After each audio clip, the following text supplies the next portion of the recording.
What is going on, everyone? Mets Talk with Hayden here. What's going on, everyone? I hope we are all doing extremely well. Hopefully, the audio is fine. Let's take a listen. Mets Talk with Hayden here. What's going on, everyone? All right, audio sounds pretty clear. I do know the audio is probably going to be a little off for the next couple weeks. I am trying to get a microphone or something so this laptop sounds a little bit better. But what's going on, everyone? I appreciate everyone. As always, always.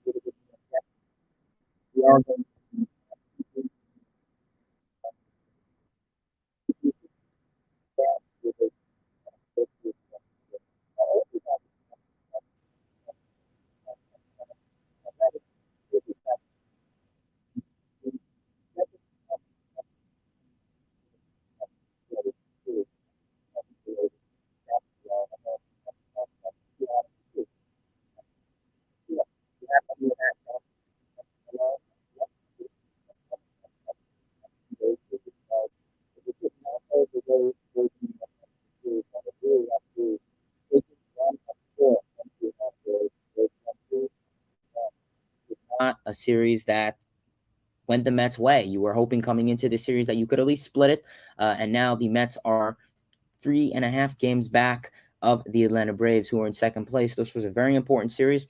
You are going to be playing one more series against this Atlanta Braves team practically the last week of the season. So you're going to get a little break from the Braves. I know that the Mets have seen the Braves a little much the last couple weeks, so it's going to be good to kind of get a little break from them. But getting started into game one, which was Monday's game, and things were a disaster. Things were certainly a disaster. The Mets lost 13-1. Yeah, really rough. We had Carlos Carrasco come in. Carrasco only went 2 innings, 4 hits, 3 runs, a walk, a strikeout, 51 pitches, 28 of those in the zone. Going into the first inning, he looked a little bit fine, but it was really the second inning where he kind of collapsed a little bit, giving up 3 runs, a lot of hard contact, back-to-back homers, and then a deep double. So the hard contact was definitely beating on him a little bit. And then we saw he was taken out with some, I think it was like some right strain tightness or something around those lines. I cannot recall the injury 100%, but that happened with Carrasco. And Mets had to go to their bullpen, obviously. That was a big blow to lose Carrasco. You went to your bullpen. Dolly Rodriguez came in for 1 2/3 of an inning, gave up a hit, a run, a walk, strikeout, 25 pitches. Following that, Adonis Medina came in, 1 1/3 innings, and just blew up the game completely. 5 hits, 5 runs, a walk, 50 pitches. Michael Givens came in, and, well, we all know what happened. An inning, 4 hits, 3 runs, 0 walks, 2 strikeouts. And then Darren Ruff came in. The Mets had a position player come in to pitch. Very embarrassing when you have to see that for really any franchise.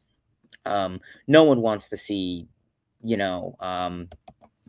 a position player come in to pitch. I mean, it's embarrassing. So Darren Ruff came in, and he practically had the best night of pretty much all pitching. He went 2 innings in total and giving up 1 hit. So 14 pitches in 2 innings. That's pretty good. Obviously, he's a position player, so he wasn't going to be throwing hard. So everyone's just going to be swinging in. When you have a 12-run deficit, not much is going to happen. So bullpen really got lit up for the most part. Kind of questioning why you didn't go to a guy like Trevor Williams in this. Probably the rest was a big contributing factor. But obviously, in terms of this offense, the offense was shut out. Spencer Strider had a phenomenal night. Only went 5 innings, and Mets were only able to tack 3 hits and a run off of him and only 1 walk. Like I said, you have 7 hits in total, but coming into the series, the Mets were not hitting with runners in scoring position. They were stranding guys on base, and game 1 really exemplified that. Really frustrating. In terms of the run creation, things got started in the 5th inning. when Eduardo Escobar had an RBI ground out the second to bring in Jeff McNeil. I mean, that was literally all the offense you had. So, I mean, super upsetting game. But really a bigger blow to lose Carrasco. He's probably going to be out for at least a month, allegedly. Getting into game 2, things were not as bright. Mets lost 5-0. Taijuan Walker on the bump for the Mets. 2 innings, a hit, 2 walks, 32 pitches, 17 strikeouts. Yeah, Walker didn't look as sharp as he did in the 2 innings pitched. Obviously, Walker did leave with some back tightness. In terms of what's going to happen with Walker, most likely he probably will not be making his next start. Maybe 2 more starts he will be eligible to make once that occurs. But right now it's seemingly going to be that he will not make his next start. According to Anthony DiComo, his next start is in jeopardy. So especially with how the Mets have been, and, Walker, considering that Taijuan Walker is a very injury-prone guy, I highly doubt that the Mets would at any chance let him start in his next appearance. Very doubtful. Following that, RJ Alvarez came in, 2 1/3 of an inning, 4 hits, 3 runs, 3 walks, 2 strikeouts. Yeah, not ideal. Steven Nagosic came in, 2 innings, 2 hits, 2 runs, a walk. And then Seth Lugo came in for 1 2/3 of an inning, a hit, and a strikeout. So that was probably one of the best relief outings that we saw of the night, which was from Seth Lugo. In terms of this offense, once again, dead. No offensive production, no run creation, only 3 hits. Nimmo with a hit and Lindor with 2 more of those. And only, like stated, 2 walks from Vogelbach and Nimmo. So, like I said, Mets were just unable to hit Charlie Morton. I mean, his changeup was just on point. More than 12 strikeouts. Mets were chasing like crazy. So, unfortunate outing. But let's get into some better and brighter things, which was game 3. And the Mets actually did win a game this series. The only game they won this series, where the Mets won by a score of 9-7. Obviously, Mad Max Scherzer was on the bump for the Mets. 6 1/3 of an inning, 3 hits, 4 runs, 3 walks, 8 strikeouts, 91 pitches with 51 of those in the strike zone. Scherzer had a pretty good start for the most part. Started off pretty clean. Like I said, he gave up a little, hard contact. A couple deep fly balls, but it kept in the ball. It stayed in the ballpark, so that's really all you hope for when it comes to that. But like I said, Scherzer did the job he done.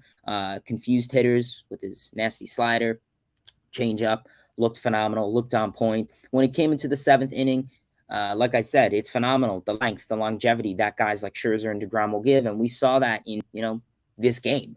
Obviously could have stayed in a little bit longer, but Buck Showalter decided to take him out with the bases loaded and only 1 out. Obviously, the Mets didn't want to blow this game wide open, but Scherzer is a veteran.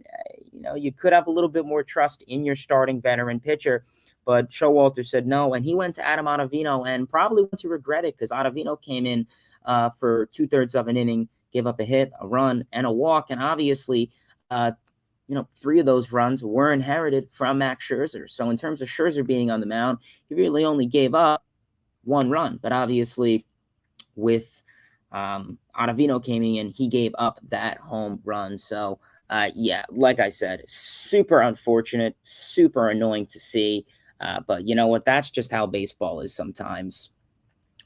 Following that, Edwin Diaz came in a very big move. Obviously, the 8th inning. We know that Edwin Diaz came into plenty of outings in the 8th inning. Obviously, one of those was against the St. Louis Cardinals earlier on the season, and another one, his most recent one, which was against the Atlanta Braves. So really interesting to see the Mets deciding to put Edwin Diaz in the 8th inning of those situations. Obviously, it was the meat of the Atlanta Braves order. So Buck Showalter said, all right, do you really want to have him face, Swanson, Austin Riley, and Matt Olson?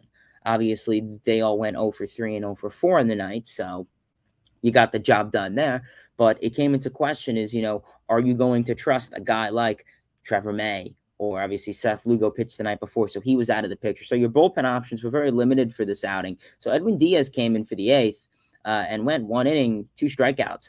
Only 10 pitches with 8 of those in the strike zone. So could you have honestly used Edwin Diaz in the 9th? I mean, you definitely had a big run deficit.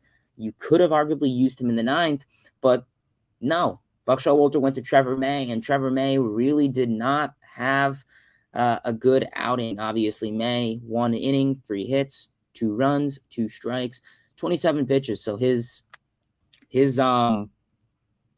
outing went much longer than expected. So, I mean, that was just really unfortunate overall. It comes to situations like this where Trevor May, I've really been loving what Trevor May has done in the past. However, we have not seen that dominant 29, and I don't want to say dominant, but we haven't seen that ideal picture Trevor May that Mets fans hope to see. Obviously, when we saw Trevor May back when he was with Minnesota, we saw that meaty fastball piping right down the zone. We haven't been seeing that when he was with the Mets. We've been seeing this, kind of, the fastball has been his big pitch and the changeup, but it's just not getting the job done, and hitters are just barreling off of it and teeing off of it. And, we saw that this outing, and it's embarrassing that, it's pretty much a 9-4 lead, and then it literally becomes a safe situation because of Trevor May.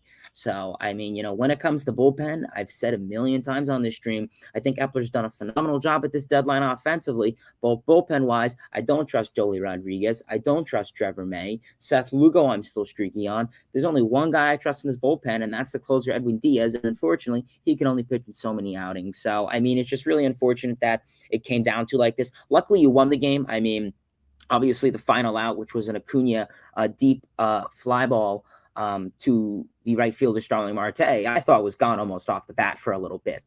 So that really would have been a disaster if that left. But, yeah. In terms of this offense, the offense looked a little bit more bright. Obviously, Mets put on 9 runs, 14 hits, which is what you like to see. To get things started in the first inning, Starling Marte had a solo home run to center, 418 feet. Lindor decided to join the Marte Parte, the after party, I guess you could say, with a solo home run to right, 359 feet. Following that, in the second inning, BrettBaty, in his first MLB at bat and his second MLB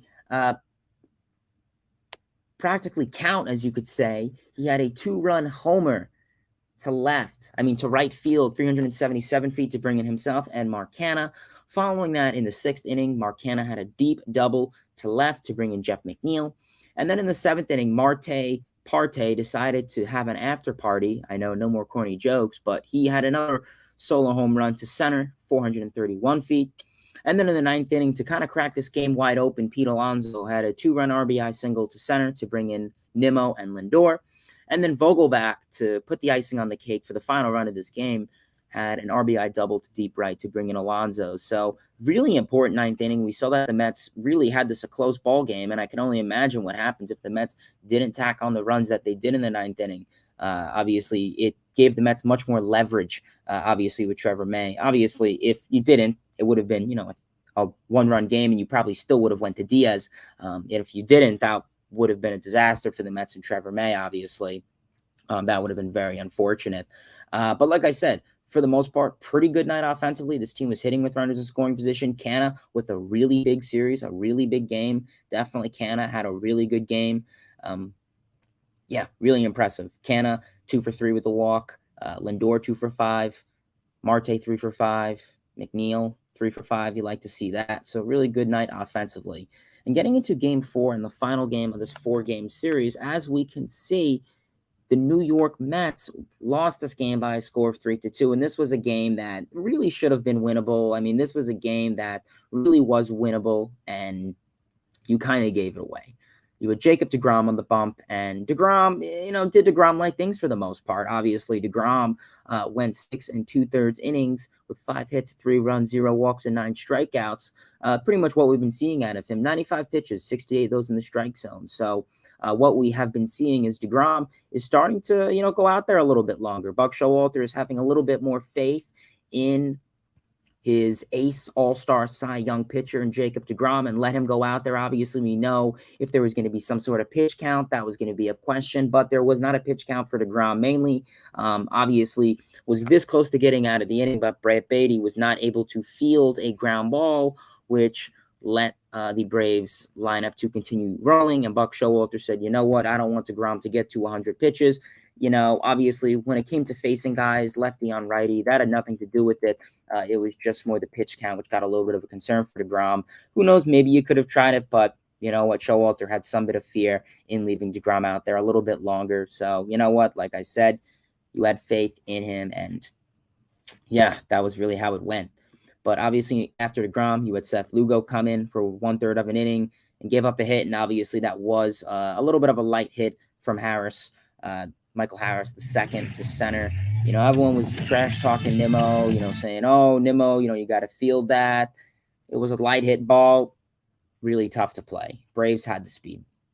And then following that, Michael Givens came in with an inning to strike out the side. So really clean outing there for Michael Givens. But the Mets were not able to get the job done. Obviously, like I said, 2 runs, 6 hits, not able to get the job done. In terms of the run creation in the 5th inning, Mark Canha had a 2-run homer to left, 412 feet to bring in himself and Jeff McNeil. But like I said, pretty quiet night offensively. Like I said, 1 for 10 with runners in scoring position. That is not ideal. And yeah, you were just not really getting guys on base. You didn't walk at all. You had 1 stolen base, which was at the end of the game. And unfortunately, Alonso swung at an unfortunate pitch. Lindor got out stealing, but unfortunate. Like I said, struck out 9 times, had 11 guys on base in total. Just a really unfortunate series that you really hope the Mets can honestly just move past.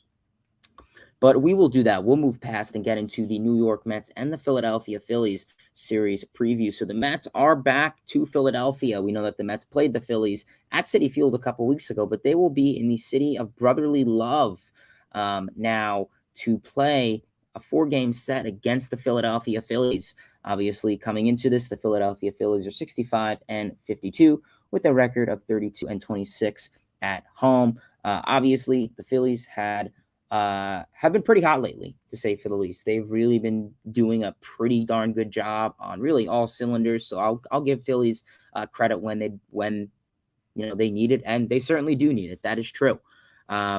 So getting into tonight's starters, tonight's game will be at 7:05 in Philadelphia, as stated, and Chris Bassett will be on the bump for the New York Mets. Bassett, obviously, taking a look at some of his stats, is 10-7 on the season, a 3.27 ERA, a 1.13 WHIP, 135 innings pitched, 134 strikeouts. Biggest thing with Bassett is the home run ball, the long ball. Pretty much if Bassett can keep the ball in the park, you hope for a good outing. We know that Bassett definitely has 15 homers on the season. So the hard contact, the barrels, the long ball has been a little bit of a concern for Chris Bassett. So you really hope that he can try and contain that. And if he can, expect a really good outing from him. He's capable of mixing up his pitches really well. That's something that he has done well for this season. He's a guy who has a huge arsenal of pitches. So like I said, the fastball, the slide up, the changeup, really just has that whole nasty arsenal of pitches. So if he can continue to spread those out evenly, expect a good outing. And then obviously for the New York Mets, they will have, for the Philadelphia Phillies, they will have Aaron Nola. Obviously, Aaron Nola is having a pretty satisfiable season for the Philadelphia Phillies, to say for the least. One good thing to mention when it comes to Aaron Nola facing the Mets, obviously Nola has been in the league for quite some time now, I guess you could say, and has faced the Mets plenty. And the Mets definitely have pretty good numbers against Aaron Nola. Obviously, taking a look at some of the numbers, Pete Alonso in 40 at-bats has 4 homers and 8 ribbies with a .350 average against him. Starling Marte in 21 at-bats has a homer and 3 ribbies against him with a .333 average. McNeil, 36 at-bats, a home run and 6 ribbies with a .306 average. Nimmo, 40 at-bats, homer, 3 ribbies, .275 average. So pretty much the moral of the story is the Mets core of the lineup has pretty good numbers against Nola, unless you're McCann, Canha, and Lindor does not have the best numbers against him. So really, otherwise, most guys on this Mets lineup have pretty good numbers against Aaron Nola. So we'll see how things can fare for the Mets then. So that is game 1. Getting into game 2 of this 4-game set, which is tomorrow's game at 1:05, Saturday's game. The Mets will have David Peterson on the bump for the Mets. Obviously, this was expected to be probably well, actually, this is a doubleheader, so that is why. But David Peterson will be on the bump for the Mets this outing. Peterson is obviously 6-2 on the season with a 3.30 ERA, a 1.28 WHIP, 79 innings pitched, 91 strikeouts.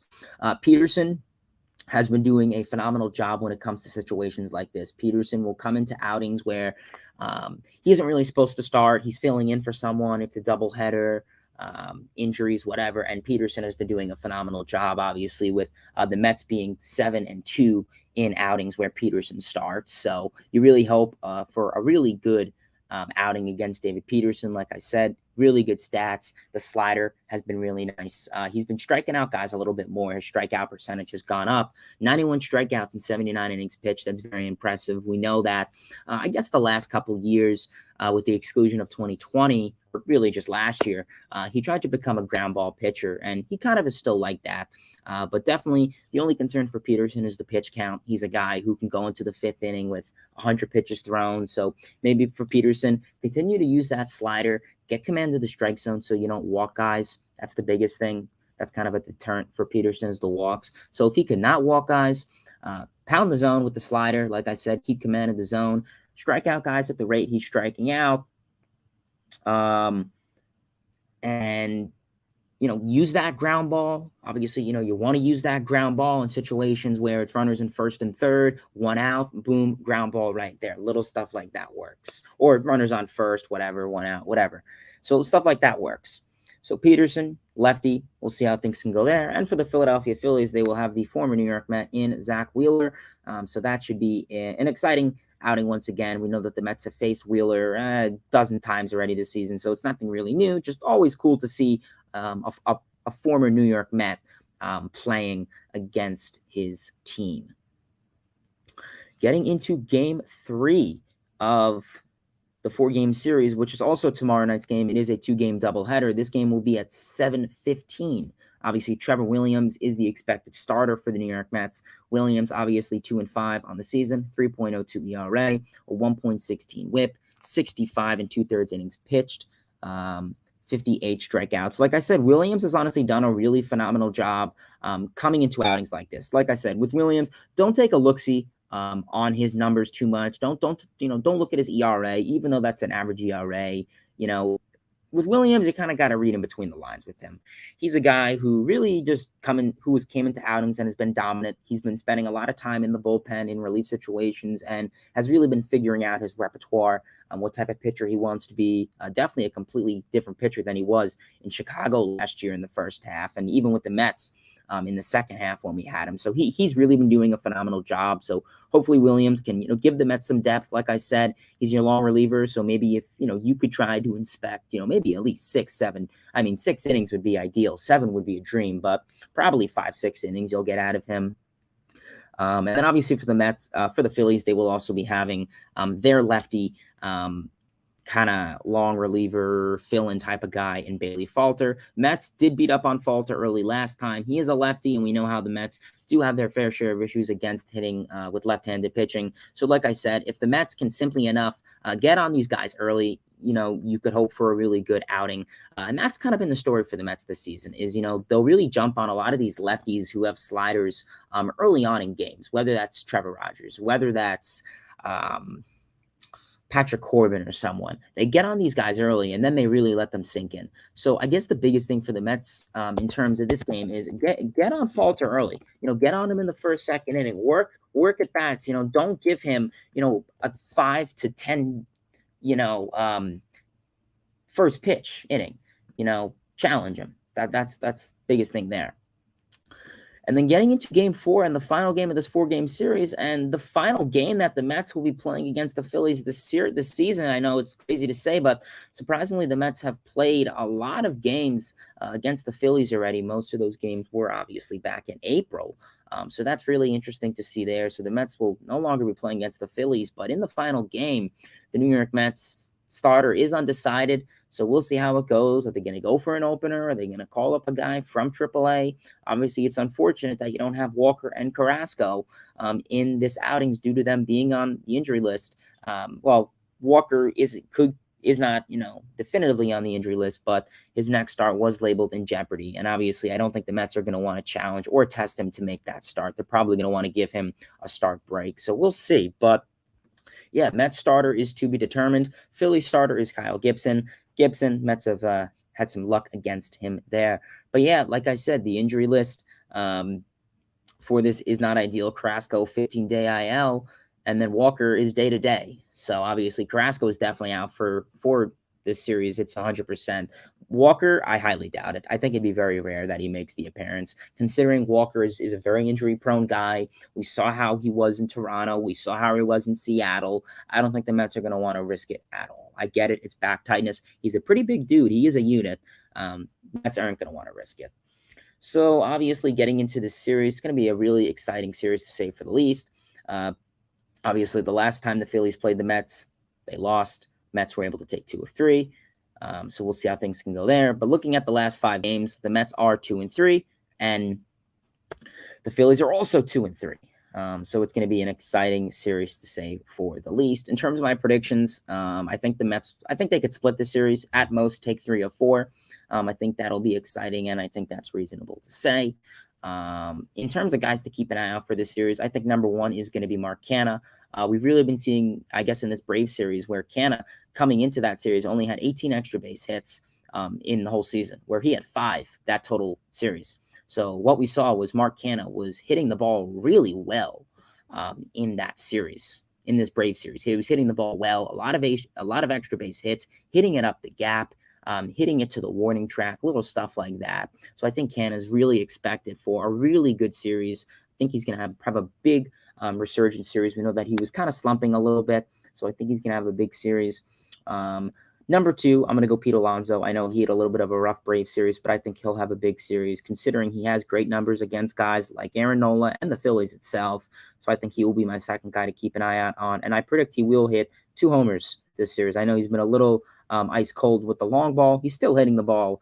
Just, the home runs have not been there as much for him. So I think prediction 2 home runs of the series. And final guy, I'm going to go BrettBaty. Little bit of a hot take, but I'm going to go BrettBaty. I think he's going to have a really good series against the Phillies. It'll be their first kind of time seeing them. So I think he'll have a really good series. So that is it with the Mets and the Philadelphia Phillies series recap and preview. So let's get into all of your guys' comments, questions, concerns. If you have any of those, don't hesitate. Drop it below. Like I said, we will get into all of them, whether you're a Mets fan, a Phillies fan, a Rays fan, a Braves fan. Don't hesitate. Drop it below, and we'll get into all your guys' stuff. But let's say what's up in the chat. What's going on? Ibindose, what's happening? Seth says, Beatty going to be 2015 Conforto. Yeah, man, that's definitely a possibility to look at. Obviously, a little bit of a more different reason. Obviously, 2015, the Mets called up Conforto due to lack of offense, where Mets probably weren't going to call up Beatty due to lack of offense. They kind of just needed him because, obviously, with Escobar out and then Guillorme out, you didn't really have any third base options. I mean, obviously, could you have put McNeil there and then try to have done something at second base? Would you have taken the risk of leaving Canha there, long-term at third? He hasn't played really there since 2016, and even then, he wasn't even a definitive third baseman. So I just don't think the Mets were going to take that risk. So I think, it was figured. It was either Vientos, it was either Beatty, and they probably figured with Vientos, the strikeout numbers weren't going to be as great as they hoped. So they went with Beatty. So, yeah. Gio, what's going on? Connor, what's going on? No worries, man. Derek, what's going on? GG, man. Appreciate it. Davis, what's going on? Ibindos, Trey, Marco, baseball is my air. Ruben says, not a good series. Upsetting. I feel you, man. Trey says, I am quickly becoming a fan of Vogelbach.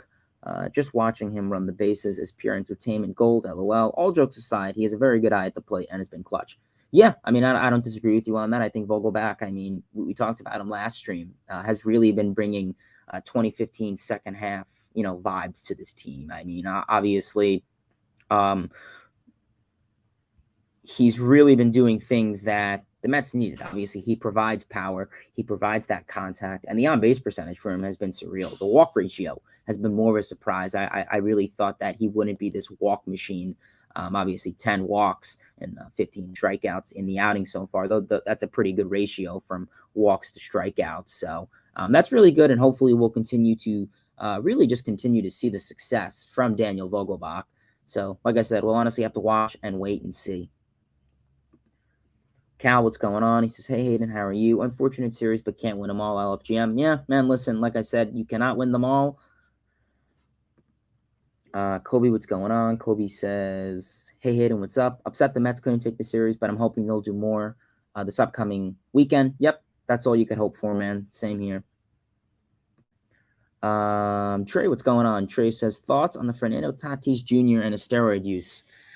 We got into this last stream, but I'll talk about it again briefly. So, when it comes down to guys taking steroids, guys using drug enhancement type of medication, whatever, I don't like cheating. If there's one person I really hate, it's a cheater. And it's really upsetting that I find guys that still do this. And when it comes to Tatis, this guy really screwed himself over. He was one of the faces of baseball. Kids idolized him. Everyone idolized him. And I think now he really dug his grave. I don't even know how Padre fans are going to respect him afterwards, how a lot of fans are going to respect him afterwards. We'll see. Fans may just blow it off and say, oh, well, he wasn't doing it, to hit more home runs and get more pop in his at-bat and, be a better player. He was doing it to speed up his rehab assignment. And okay, that maybe those are two different things, but it's still legal by MLB. It is still legal, and it's what Cano did. Cano didn't take steroids the second time with the Mets, obviously, to have more power and more pop in his at-bat. He did it to feel better. Obviously, yeah, that's going to translate to better production, sure. But at the end of the day, there's two different goals. But that besides, I don't need to go over that. Yeah, I just think it's really upsetting that Tatis did that. When Tatis says, oh, he took it for ringworm. Honestly, listen, I'm not the type of guy to call out BS. But when it comes to that, I've heard all the excuses. Oh, my girlfriend put it in my coffee and she was mad at me. Oh, I don't know how it got in there. Oh, my doctor must have gave it to me. BS is BS. Point is, he took it, and just take responsibility. I don't really respect Robinson Cano, obviously, with him doing it twice, and obviously one of those were with the Mets. But at least the only good thing about Cano the second time is when he got caught, he admitted it. He went in a press conference with the Mets and, then former Mets, executives, and admitted it. He said, I'm not going to make excuses. I'm going to apologize to my teammates. He apologized probably 1,000 times. He said, I'm going to apologize to my teammates. I'm going to apologize to the fans, my family, my friends, and I'm not going to make excuses. He didn't say, oh, I don't know how that happened. That's what every player should do. I seeing all the press conferences of, A-Rod back in the day when he went on live news and they asked him, like, have you ever taken any sort of steroid or illegal drug enhancement? And he was like, no. Like, really firm. So it's just, unfortunate that guys really take the route they do for that. And when they get caught, they kind of just decline it. But like I said, that's how guys are. It's going to destroy their career.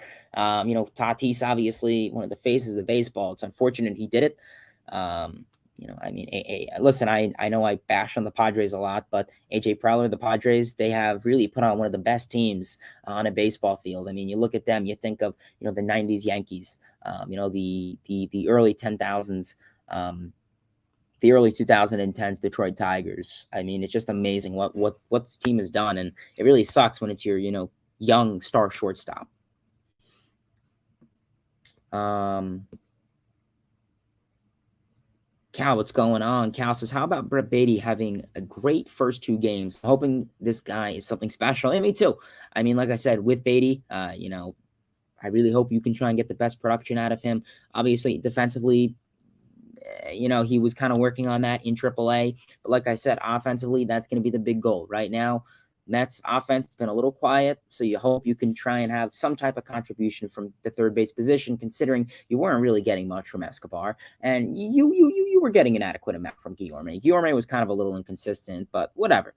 So you really hope with Beatty he can. Beatty, gap-to-gap hitter, spreads the field, has a little pop in his at-bat, so it was really good to see him have a nice kind of line drive homer. His literally in a second, ever time plate appearance, whatever, facing a pitcher. So that was really good. But yeah, hopefully, like I said, Beatty could be that 2015 Conforto call up to really just shock everyone.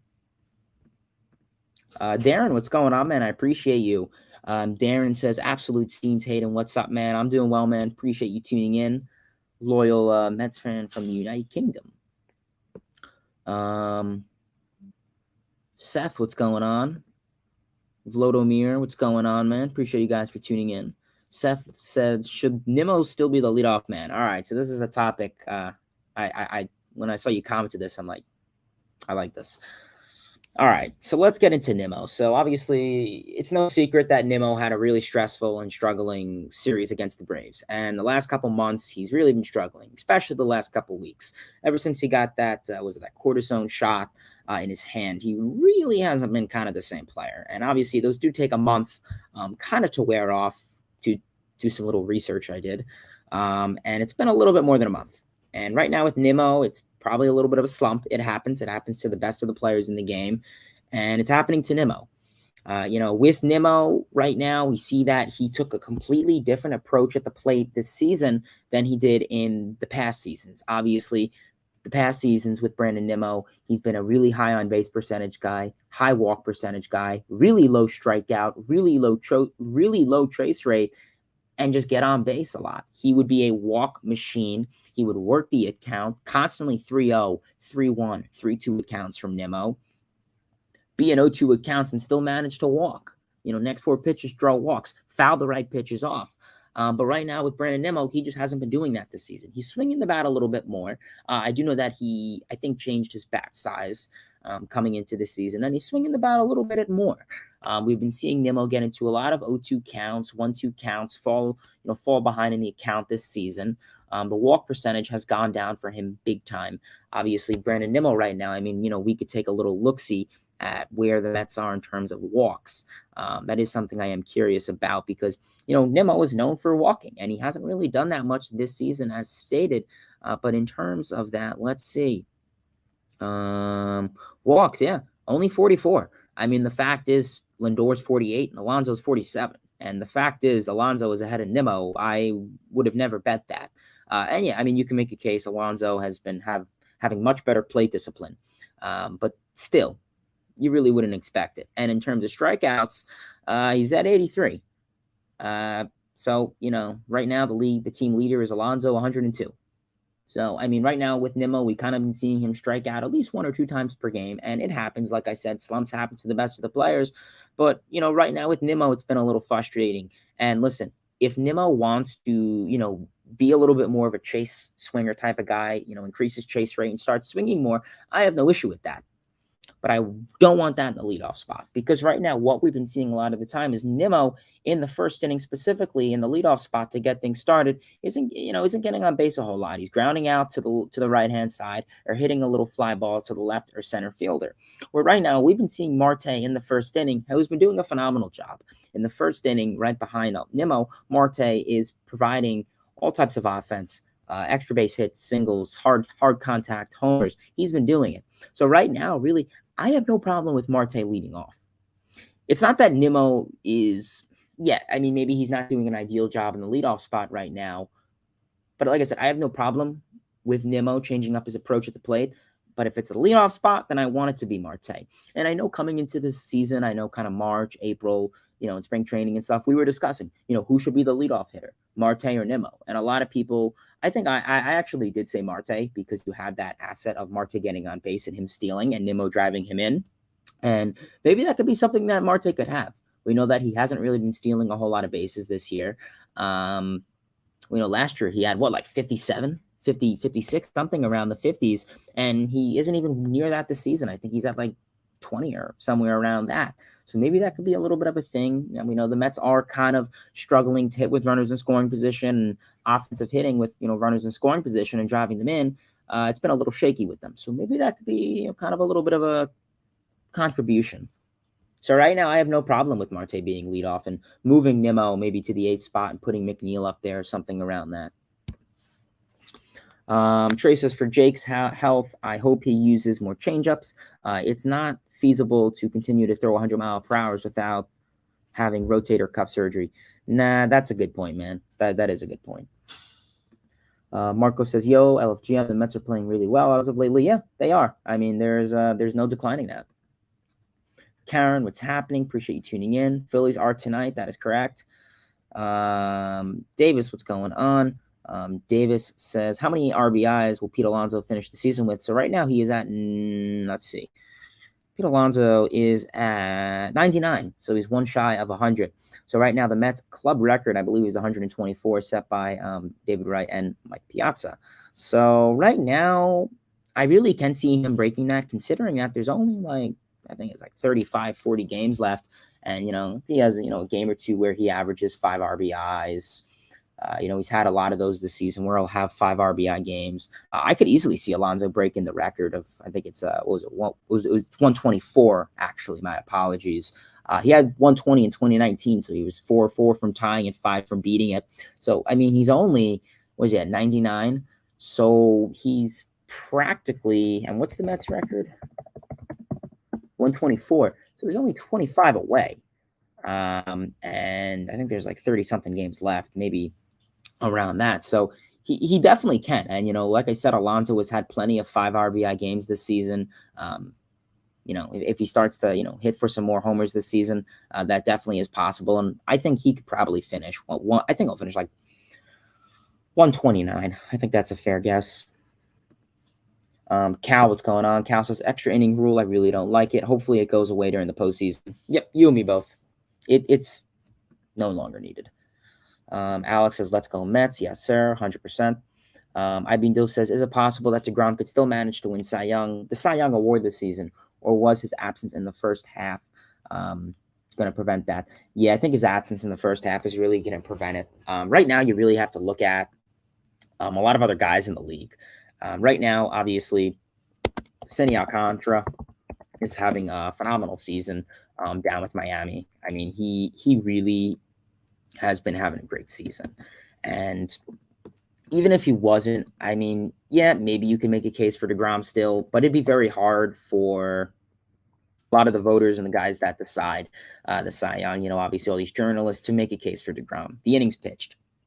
That's a big factor. That's a big contributor to winning the Cy Young race. How many innings you've pitched? Because if that's the case, you'll look at Edwin Diaz or some other reliever and say he's it.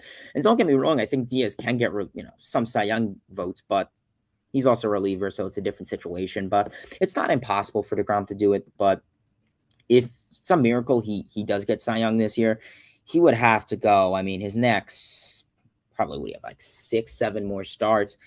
He would have to go. I mean, those 7 starts, maybe giving up, 2, 3 runs and all set, in total, 100 strikeouts. I mean, 2 walks. I mean, we would have to see like, immaculate numbers from DeGrom. I mean, unless this dude throws like 3 straight no-hitters, and then, yeah, maybe you can make a case. But right now, I don't think he can.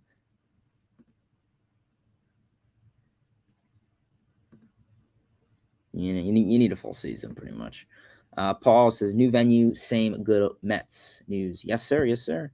Good vibes. Yes, sir. Davis, what's going on? Davis says, I agree that Marte should become the leadoff man. Now, his OBP in the first inning is much higher than Nimmo's. Yeah, 100%.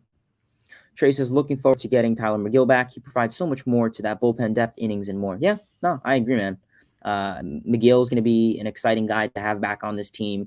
Obviously, taking a look at Tyler, or Siler Mcgill, as I like to call him. I mean, he was really a big contributor to the Mets, last season and in the first half of this season overall, but especially, during the absence of guys like DeGrom and Scherzer, those are your big 2 one-punch rotation guys. He was huge. And, I mean, obviously, it didn't really feel like they were gone because Mcgill was still putting up great numbers.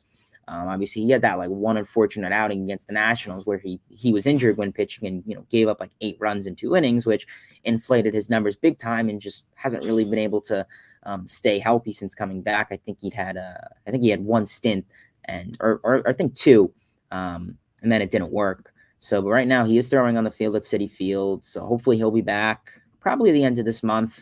Maybe 2 weeks we'll start to hear about a start from him. In terms of like other pitching, I know Joey Lucchesi did receive, I think he is throwing rehab assignment, I believe. He did throw BP and look good, so he will be having a rehab assignment according to Showalter. So getting, guys like Lucchesi and, Mcgill back are really going to be big for this team, especially in the bullpen. And like I said, I have no problem with the Mets putting Mcgill in a bullpen role, working himself up and then transforming him into a starter coming opening day next season. I think that's a great idea. Kobe says, thoughts on BrettBaty so far? I'm loving this guy. Yeah, I mean, Beatty's a great player, obviously, homegrown type of player. You love that. And I mean, the Mets have had plenty of that. And I mean, Beatty reminds me of, a Nimmo or an Alonso or, a Lindor, McNeil, a guy who's a leader and puts up good numbers and is a great clubhouse guy. I mean, he just seems like him and Nimmo probably get along. I don't know why, but they just seem like that. Very similar in personalities, I feel. But when it comes to Beatty as a player, I mean, he seems well advanced offensively. When it comes to him in the batter's box, obviously, like I said, gap to gap hitter, uses the field, can go opposite field, has some nice hard contact the other way. So the BABIP could be really surreal for him there. So yeah, like I said, I mean, we're honestly going to have to see how things can go for BrettBaty there. It's going to be exciting. Like I said, defensively, you like him to work some stuff. Obviously, he did have that defensive mishap yesterday, which kind of costed the Mets the game. But like I said, it's going to happen. I mean, he's going to have plenty of great defensive plays and plenty of more horrible defensive plays. So, like I said, I'm excited for Beatty. I mean, I know we were talking about the 2015 Mets and how they called up Conforto, for the second half. Obviously, different reasons, like stated, this was more injury where, that was more offensive production back then. But you could definitely make the comparison, even in terms of offensive production. Because like I said, I mean, this Mets team has definitely been, very streaky when it comes to offense. I mean, they've had their fair share of offensive slumps this season. So, like I said, we're honestly just going to have to see how the Mets decide to really go about things. And yeah, it's going to be exciting. Peter says, what's the deal with Jarred Kalanick? I remember Mets fans were so upset letting him go, and he hasn't been playing at all in Seattle, nor has he been good or shown any help. Yeah, Jarred Kalanick, he's been having a really rough go at it, obviously. People were, saying, the Mets, Diaz, Mariners, Kalanick trade. And right now it's seeming that the Mets are doing well in that. I mean, Diaz and Kalanick are really the only guys that are really doing anything for their teams, obviously. Jay Bruce is gone for the Mariners. Obviously Jay Bruce is gone. Who else was in that trade? Anthony Schwarzak, I believe, is also gone. Robinson Cano for the Mets is gone. So, like I said, it's really only Diaz and Kalanick for the most part. So, that's what it's going to come down to. And right now, Diaz this year is having a Cy Young caliber season, definitely reliever of the year caliber season, even an MVP type of caliber season. So you could definitely make a case that the Mets have won that trade as of now. But regardless of that, putting that aside, Kalanick just has not been having it well. I mean, he's had a couple MLB stints last year. He played it out, got sent down, got called up. This year he started on the roster, and then literally right before the Mets and Mariners series, he was sent down and called him up again, sent down, and I think he's back on the roster now, and he just hasn't been hitting at the major league level. This is the dude who's been hitting, in the AAA level. He's been hitting for some great power, hitting on all cylinders of the field. But, right now, when it comes to him at the MLB level, he's just not hitting. He's striking out. He's chasing at a lot of silly pitches. The slider's been killing him. Maybe instead of trouble with the curve, trouble with the slider. But being realistic, he just hasn't been having it. And when it comes to Kalanick, I think it's going to be Mariners. How long are you going to be patient with him?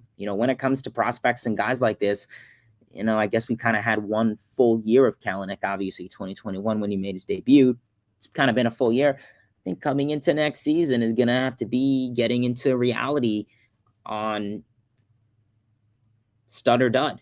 Are you going to continue with him? Is he going to be the real deal, or is he kind of just going to be a failed prospect? Because obviously Jarred Kalanick right now, taking a look-see at him, how old is he? Jarred Kalanick, I want to say he's like 23 right now, right? Okay, yeah, he is 23. Cha-ching for me. He's 23. And I get it. He has plenty of more time in his career to progress or even digress, but you hope it's progress. So like I said, we're really going to have to see. Next year is probably going to be the make or break for him. It really is.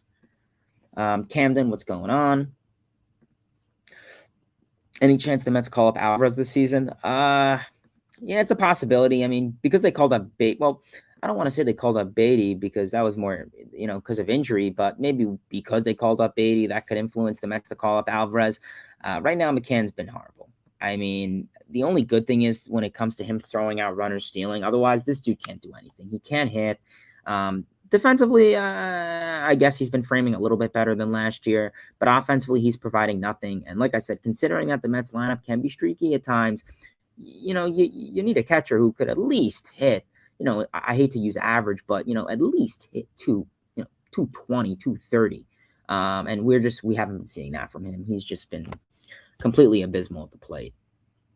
So like I said, right now it's really been frustrating watching James McCann. I mean, it's just simple to say. And when it comes to Alvarez right now, I've always said it. The Mets, I have no problem with them calling up prospects at a younger age. I get it. Alvarez, 20-year-old catcher, next, Piazza, whoever you want to call him. I have no problem with that. The catcher's the one position you got to be cognizant with. If it's a first baseman, a shortstop, I don't have a problem with that. But catcher, there's so much more defensively that they have to learn. Offensively, I think he is there. Obviously, when he got called up to AAA, he had a little bit of a slump where he was striking out, 2-3 times a game, constantly getting into 0-2 counts. He wasn't hitting for power. But now we've been seeing Alvarez is finding his groove. He's finding his rhythm, and he's hitting the ball over the fence. And his power is there at the AAA level. So I want to continue for him to progress at the AAA level before you call him up, because that'd be a big jump. Beatty's different. Beatty got called up to AAA and just raked as soon as he got up. It wasn't like, he struggled for a week and then raked. He just started raking. So Beatty is a bit of a different story, and obviously a completely different player on all ends. A different type of player. So yeah, when it comes to the Mets calling up Alvarez, I don't think they'll call him up as a DH. I really don't. Someone's mentioned that last stream, and I'm just going to echo it again. I don't think so.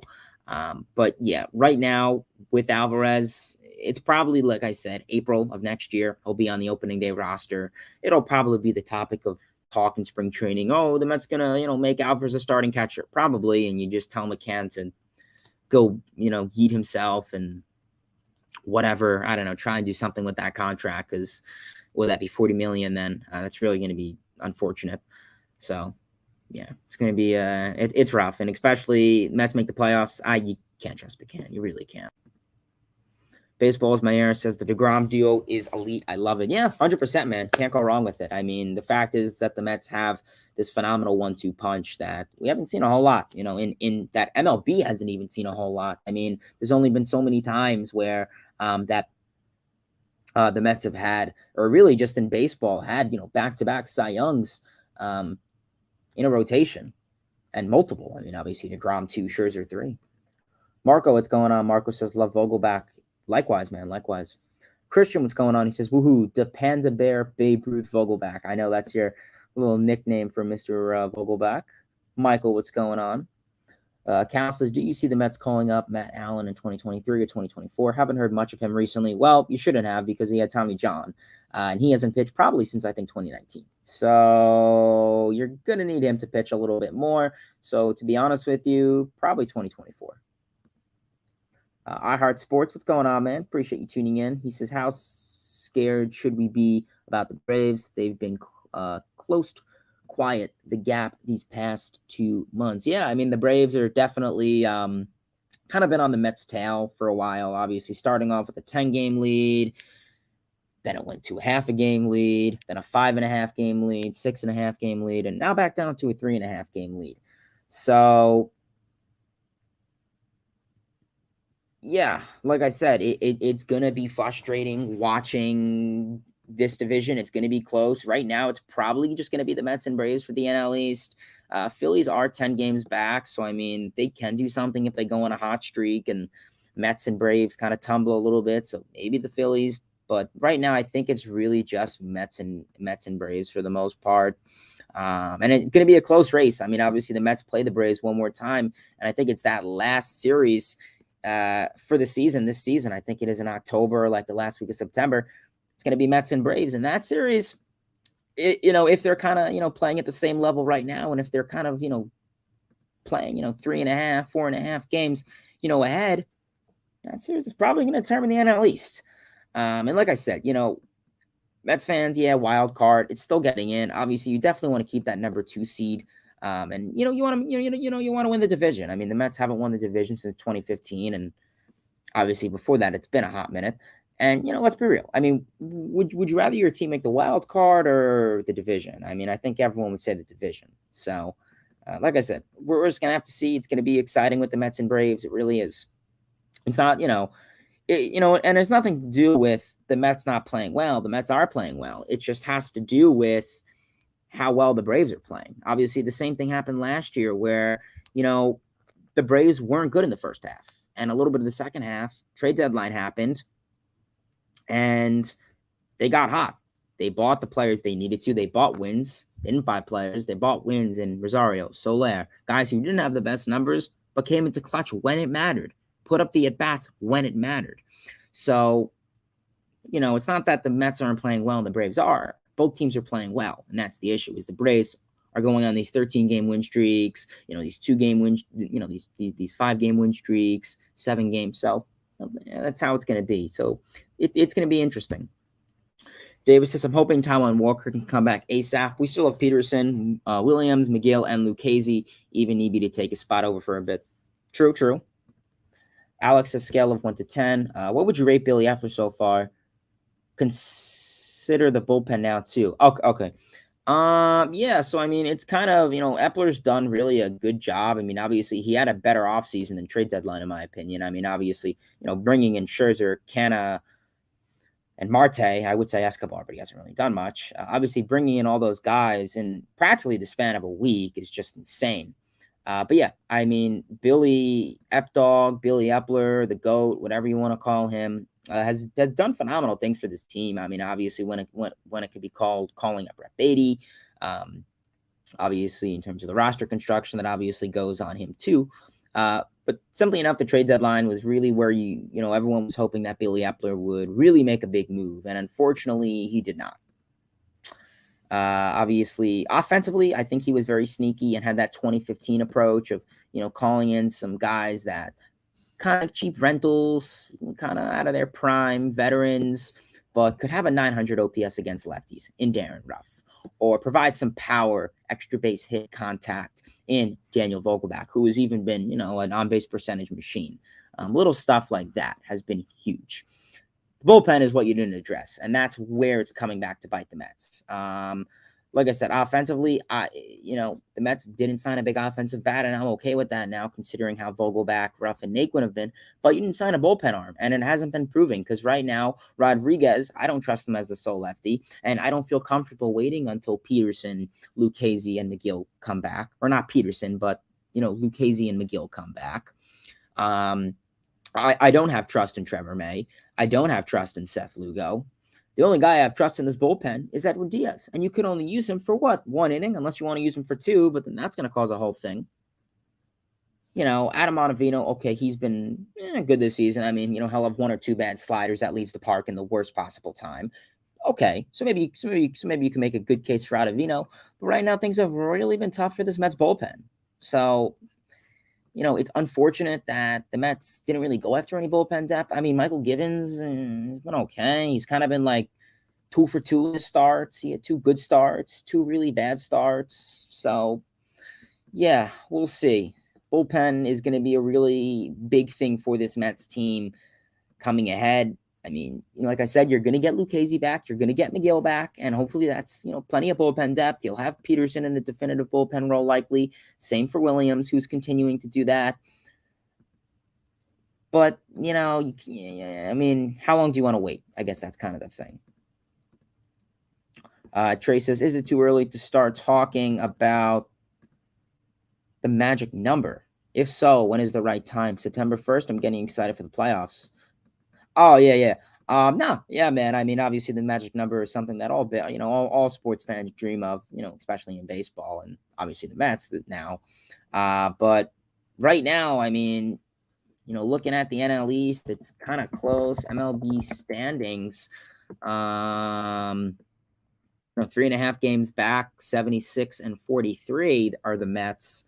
So like I said, crazy enough, the Mets only won 77 games last year, and they are at 76 right now. And there's literally a month and a half to go. So I like that. Figured I'd mention that for all the second half collapse people.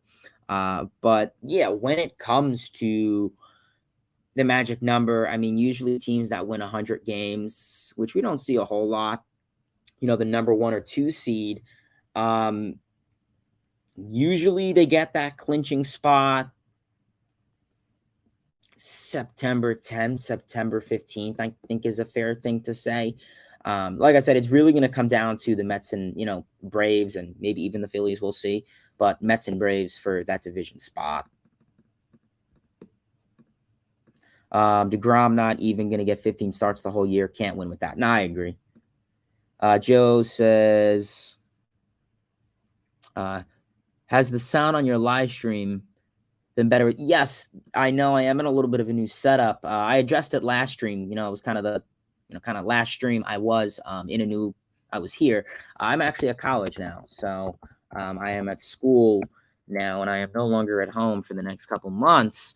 So I am in a different setup and I am on a different laptop. I'm on my little MacBook Pro, where in the past I was on my big desktop with all my Mets stuff, but I got my Mets flag, I got a little Mets pennant, I got a Pete Alonso poster below me, which I'll show you another time. But yeah, hopefully the audio sounds good on here. I wasn't sure how it sounds. I listen to it on my phone sometimes to make sure it sounds good, and it sounds okay. I'm gonna try and get my AirPods connected to this, or maybe a nice microphone so the audio sounds a little bit more adequate. But I'm glad it sounds better though.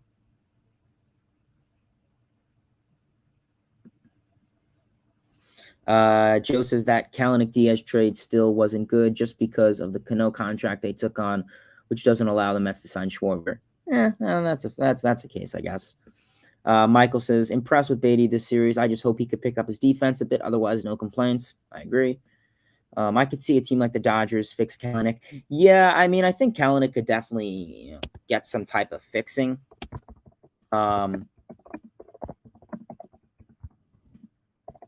But right now, I think we're just going to have to see with Kalanick. Like I said, next year's going to be the make or break, in my opinion. Cal Sascalo wants it. Oh, yeah, I already asked that.